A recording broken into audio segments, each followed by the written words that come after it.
Thank you very much for being our cheerleader. Yes. I have a different kind of question, a practical question. I had an appointment with my daughter to bring her to you last week, but she had something big come up at school. We have another appointment for next week. I hope she won't have anything big.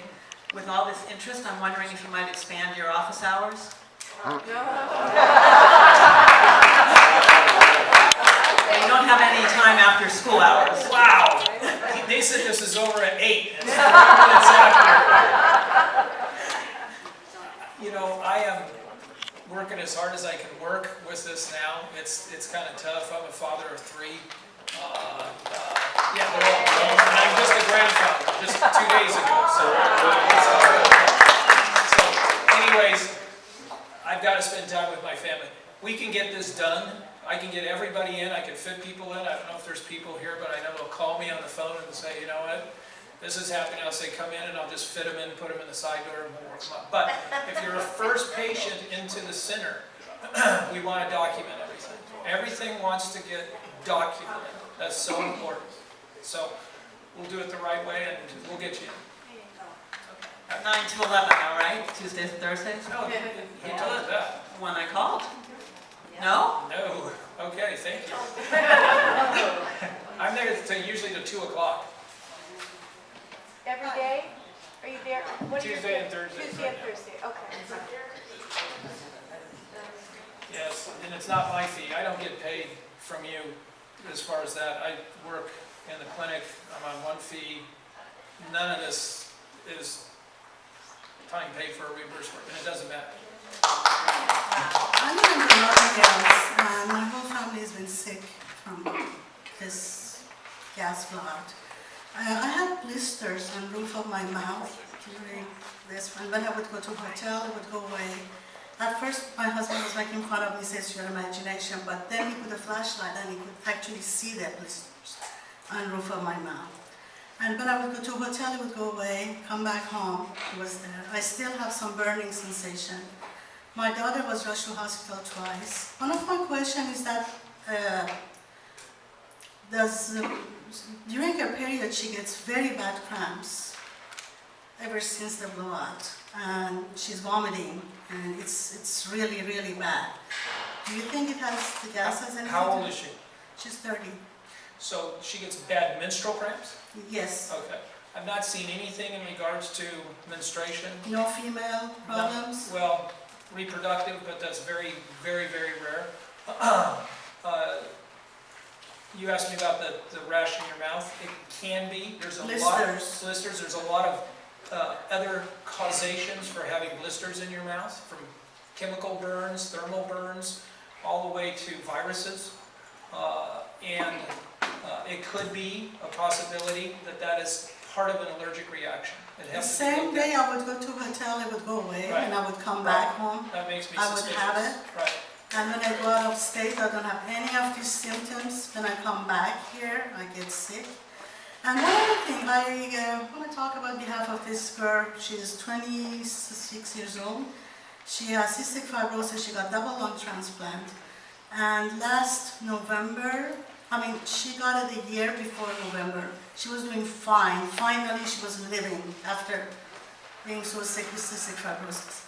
And then November, she started, her lung function started going down and down and down with no explanation. It wasn't rejection. And It was not a rejection. it was not a rejection. She got so sick, then she started having kidney problems. And it's been so bad last year that now she's paralyzed. She's on wheelchair. Because one of the times she got so, she vomited from being sick, and then the aspiration went into her lungs, and then she got septic, and I guess it went to her spine or something. I don't know. She was doing really fine. And all of a sudden, from November, all of this started going downhill for her. And it's so sad to see that. And one other thing, regarding the health department, tonight when I walked in, when I saw Dr. Rangwan, my blood pressure went so high, and I got a headache. I think this community, even to start to have a good relationship with health department, we need to have an apology from Dr. Rangwan to the community for the letter he sent out. And everybody is upset from that. We're not going to forget that until we get an apology. We have been waiting for a year, nothing has come. And that was so unfair because I took my daughter to a hospital, to emergency room. When she was vomiting, when she was so sick, I asked them to do the test on her, and they told me they cannot because they got a letter from health department regarding that. So, you know, if you want to have a good relationship with this community, I think you deserve an apology. Can I do something really quick? Can you just hold on that? I think I got 2 more to do some medical questions, answer the medical questions, and then we can be done with the medicine. Okay. And I thank you. And one other thing, I'm sorry, the health department, I'm sorry, the health department, I know we need a lot of big budget to do all the drug testing, but right now, the way that you send a letter to all these medical places regarding the testing, can't you just send an email to ask the doctors and clinics to see what they're seeing right now? I mean, the test that, I mean, you have some result from 50 patients, right? Like Facey Medical Center here, Holy Cross, all the, can't you just, the health department can send letters to see to them and see what are they seeing in the community these days and do your own test. What's the health department for anyways? What's your job? Yeah. What is your job? I mean, what's health department job? To know if there's in the community there's a problem, you guys need to figure out why there's a problem.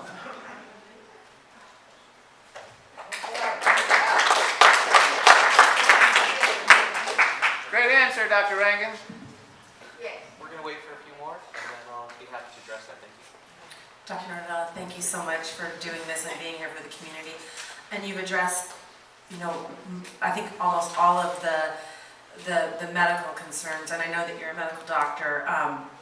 What about the psychological effects? I mean, I am so just on the edge. Like, I'm always just right at the surface. I'm thinking about, you know, I read a story about a 7-year-old daughter, a girl that has gotten cancer, leukemia, and I have a 7-year-old, and I'm thinking, is he next? You know, everything that happens every time he has a cough in the middle of the night, or coming home from school and he's fatigued. You know, I constantly am just so worried about the next shoe that's going to drop. How can we help that? I mean, what can we do? I mean, I don't want to be on a bunch of antidepressants. I meditate, I take hikes, I take walks, but heck, I went on a hike this morning and I was so overwhelmed with dizziness, I thought that, you know, I had to come back down from a hiking. And what else can we do to help our mental health? I know you're a medical doctor, but do you have any suggestions? I'm sure I'm not the only one here that's going Yeah, it's a huge issue. You're stressed, which doesn't really feed back and help your symptoms. Okay?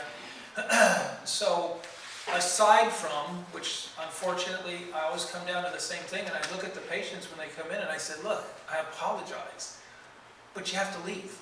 Yeah. I don't know how to do that for you. It's frustrating for me too as a doctor to fix the problem, and I can't. The only other thing you can do is exercise, therapy, and do what you're doing, shaking the trees, getting the people to do what they should be doing. And I feel very positive. I know there's a lot of history here. I want to move you forward. I want to get this study done, get these questions answered. Well, I'm sure this stuff does not help, you know, Right. to recover. Right. And it's just not something that I'm an expert at. We need the experts to come in and do it. Thank you. You're welcome.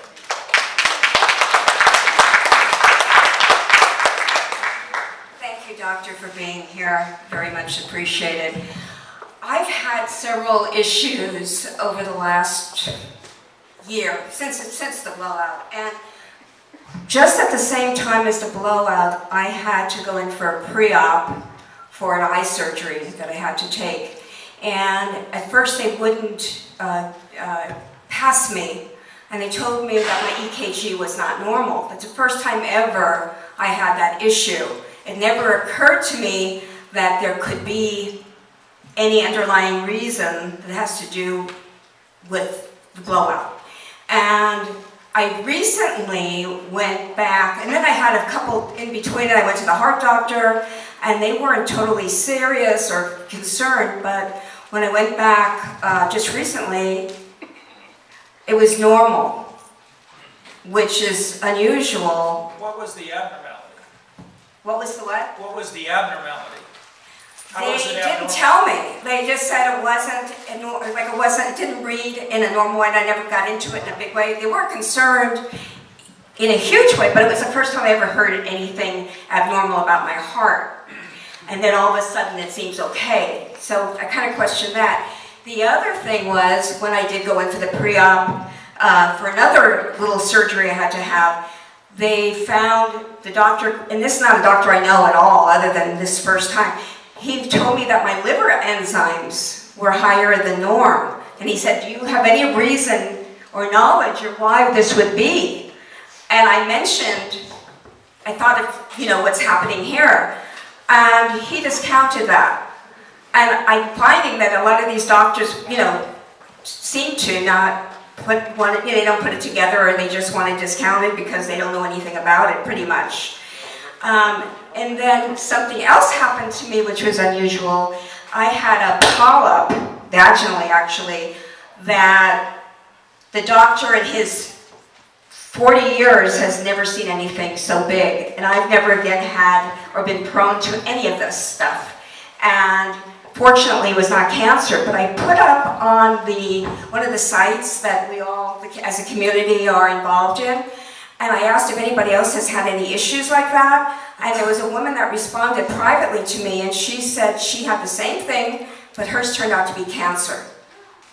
And it just seems very out of the blue, and the doctor also said, I've never seen this, I don't understand why this was so big.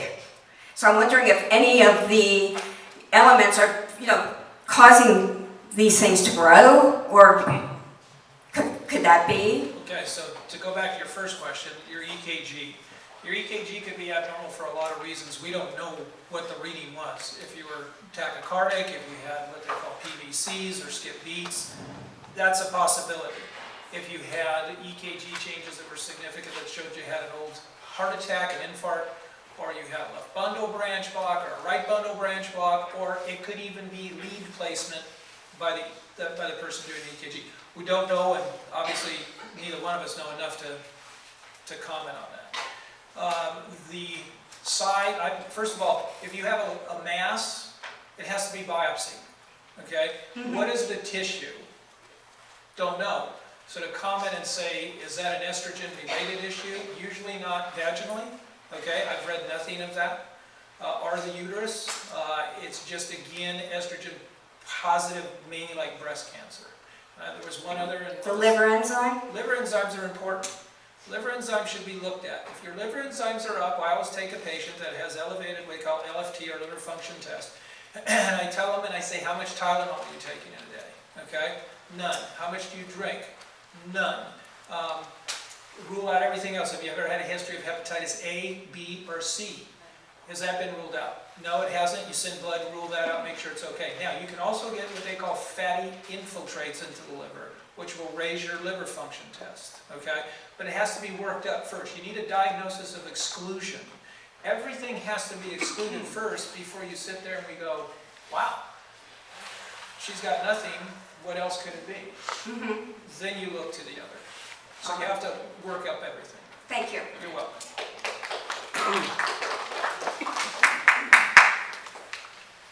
Good evening. Besides my personal effects from the gas leak, or my wife's, I would like to get off of the track a little bit and speak to our animals, who are very much like part of our family. Right.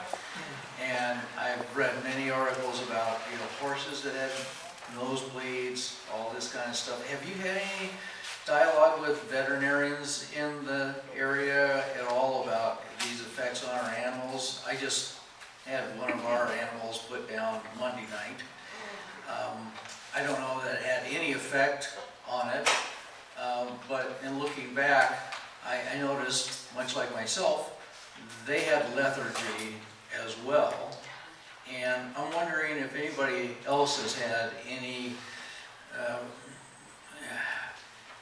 you know, Issues with their pets. issues, yes, Sure. with their animals, and if it's an issue that might be explored in the future by the council, bringing on veterinarians or exploring whether that is something that, you know, might be an issue for the community as well with their pets, because it's a very emotional thing when you're losing or you have health issues, you know, with humans. Animals can't tell you whether they're feeling bad or sick or ill, which you'd like to take care of them if they do. Would I like to take care of them? I'm not a vet, no. I have not talked to any vets directly. I've heard a lot from people of their pets being ill and sick. But it just makes sense, it's common sense. It's like if you take a room and you put a gas in it, whatever the gas is, and you take an adult and you put him in the room and walk him out and you ask him how he is. He says fine. You take a child and walk him in. And they said, wow, man, I'm really sick, I'm vomiting, or whatever the symptoms are. Wow, that's impressive. And then you take a guinea pig and put it in the room, and it dies. It's just a simple issue, is that dose for that particular body weight, which I tried to make a point of, was too high, and it killed off the biology in that particular animal. So it just makes sense. There you go. Hi, my name is Cynthia. I just have a couple of questions with regards to a lot of the symptoms and everything you had on that list. I've been through it, but I've been diagnosed with chronic sinusitis. I moved here, 2003, 2 years after I moved here, developed chronic sinusitis. I've had 3 sinus surgeries. Is that any way related? Do you have any history of seasonal allergies? I did, yeah, seasonal. I would get seasonal. So chronic sinusitis, exactly what it says, inflammation in your sinus chronically. What's chronically? Over time frame. You can have that from chronic inflammation from allergies. You go outside, you have a lot of allergies. You look at 12-month calendar year, and each allergen comes up at a particular time. Right. And you're allergic to all of them. Right, So which I've had allergy tests done. Yeah. Right, so you never decongest. It's the patient that doesn't have that has the chronic sinusitis. Okay. Is all from chemical. Now, does that mean that you don't have that? No, not necessarily. It means that you just have seasonal allergies, which can inflame you. And now you've got a new allergen. Right. From the toxins in the gas. That's a possibility. Right, now I'm going to get to that because prior to the gas leak that summer, I was going crazy back and forth to the doctors. What's wrong with my sinuses? They were pulsating before they announced the leak. Okay? And my daughter was attending school here. I had to keep picking her up from school for headaches. And so, she started school in August. And then October, they announced the leak. So, I don't know if it's, like I said, I don't know if that's all related with my sinus stuff going on. Tough to say, but remember, Yeah. you put sinus infection here, Right, and above it, you have numerous causations of it. right. Seasonal allergies, toxins. Lots of toxins, sure. You could mix chemicals at your home in a bathtub, cleaning it. Inhale it, and wow, Exactly. it flares you up. It's the fireman who goes in the building without a respirator. He comes out coughing and hacking. The whole respiratory tract, it's part of it. Right, okay. So it's I'm just curious. a massive It's a inflammation. Massive. Which they're saying I need surgery again. Now, very Okay. important is to talk to your ENT and see if there's a difference. There's a difference between a burn, a chemical burn, and an allergen. That's Okay. very important. Some are wet membranes and some are dry membranes. Right. So have him document that. He'll look with a little storage scope and he'll look back there and he can tell that. Okay. Got it. Thank you. You're welcome.